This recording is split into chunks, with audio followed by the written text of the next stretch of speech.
Amin. Baik, saya akan ulangi. Yohanes Pembaptis. Pada waktu itu tampillah Yohanes Pembaptis di padang gurun Judea dan memberitakan, sesungguhnya dialah yang dimaksudkan Nabi Yesaya ketika ia berkata, ada suara orang yang berseru-seru di padang gurun, persiapkanlah jalan untuk Tuhan, luruskanlah jalan baginya.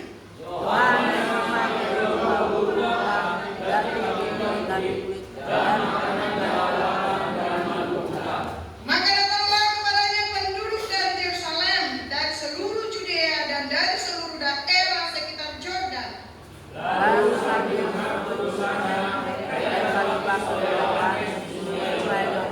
Tetapi waktu ia melihat banyak orang Farisi dan orang Saduki datang untuk dibaptis, berkatalah ia kepada mereka, hai kamu keturunan ular beludak, siapakah yang mengatakan kepada kamu bahwa kamu dapat melarikan diri dari murka yang akan datang? Jadi masukkanlah buah yang sesuai dengan perbuatan. Dan janganlah mengira bahwa kamu dapat berkata dalam hatimu, Abraham adalah bapa kami. Karena aku berkata kepadamu, Allah dapat menjadikan anak-anak bagi Abraham dari batu-batu ini.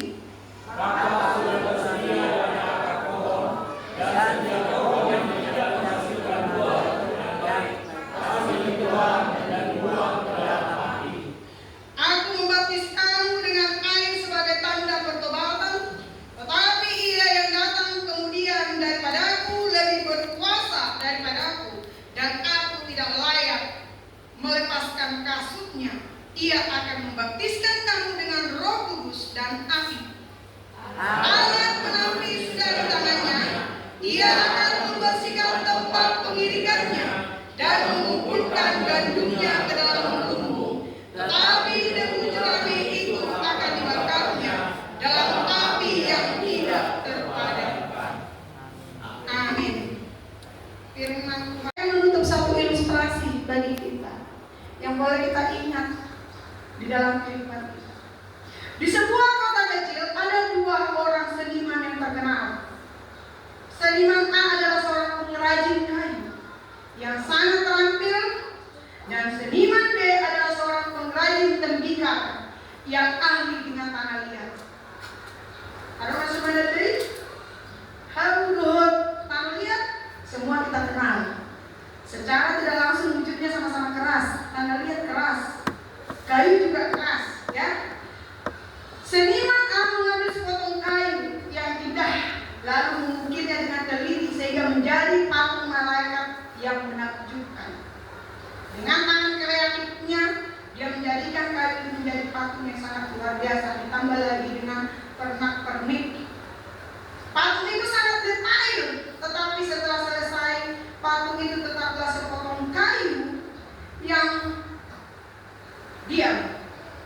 Kayu yang diukir, ia tidak bisa bergerak, tidak bisa tumbuh, dan jika ditaruh di air, ia akan larut.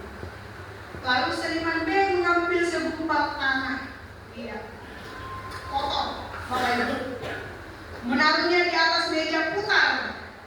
Awalnya tanah liat itu keras dan melawan, tetapi sang seniman terus menekannya, memberinya air, memutarnya, menggodoknya. Tanah liat itu lama-kelamaan tunduk, menjadi lentur, dan akhirnya dibentuk menjadi sebuah bejana yang indah. Dengan tangan terampilnya juga dia memperindah bejana itu. Setelah dibentuk, tidak cukup hanya di sana, Bapak Ibu. Tanah liat itu ia bakar di dalam tungku api yang sangat panas, dan panasnya juga sudah ditentukan.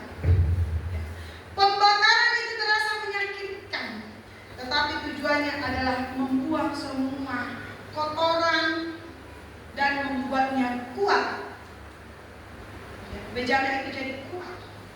Setelah keluar dari api, Bapak Ibu yang terkasih dalam Yesus Kristus, bejana itu menjadi kokoh dan tahan air dan berfungsi dan bisa digunakan untuk menampung air kehidupan bagi orang lain. Bapak Ibu yang terkasih, terkasih dalam Yesus Kristus. Kayu yang diukir melambangkan pertobatan formalitas, kita mungkin tampak bagus di luar, memiliki status keagamaan sebagai keturunan Abraham, tetapi di dalamnya kita masih keras, tidak berubah, dan tidak memiliki daya tahan rohani yang selalu mengeluh, menyalahkan orang lain tanpa menunjuk diri kita. Tapi tanah liat yang dibentuk dan dibakar melambangkan pertobatan sejati dan pembaharuan hidup, penuh dengan proses yang luar biasa dan menyakitkan. Ini adalah proses yang membutuhkan kerendahan hati untuk menyerah kepada Sang Seniman Kristus, agar kita tunduk pada tekanan Allah, agar kita disiplin dalam kerohanian kita. Jangan kita absen di dalam beribadah. Sepertinya kita buat schedule kita dalam beribadah ini. Hari ini kita gereja, maaf bagi yang terikat pekerjaan, saya minta maaf. Ya, saya minta maaf. Pengecualian. Ya.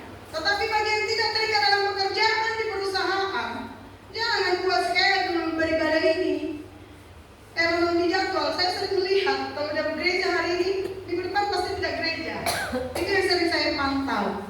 Bapak Ibu yang terkasih dalam Yesus Kristus, marilah kita disiplin rohani dan melewati api pemurnian, pengujian dan penderitaan oleh Roh Kudus, agar hasilnya adalah buah pertobatan yang nyata, hidup yang berguna dan mampu menampung air kehidupan bagi orang lain.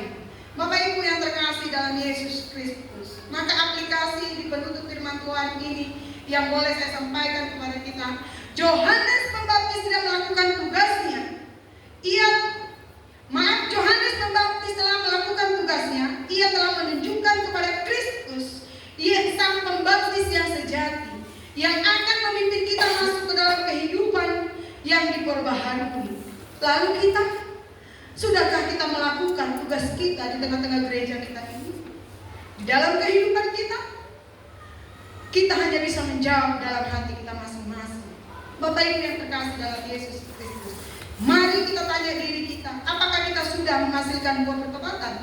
Kalau sudah, mari kita tunjukkan di tengah-tengah gereja kita ini, di dalam pergumulan gereja kita. Apakah kita sudah sungguh-sungguh meninggalkan dosa?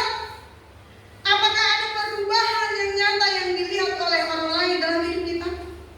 Marilah kita menyambut baptisan Roh Kudus dan api pemurnian dari Yesus Kristus, agar kita sungguh-sungguh layak menjadi gandum Allah.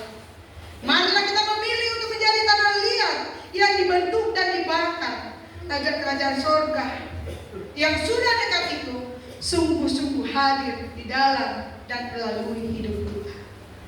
Bapak Ibu, pergumulan gereja bukan hanya pergumulan majelis, pendeta,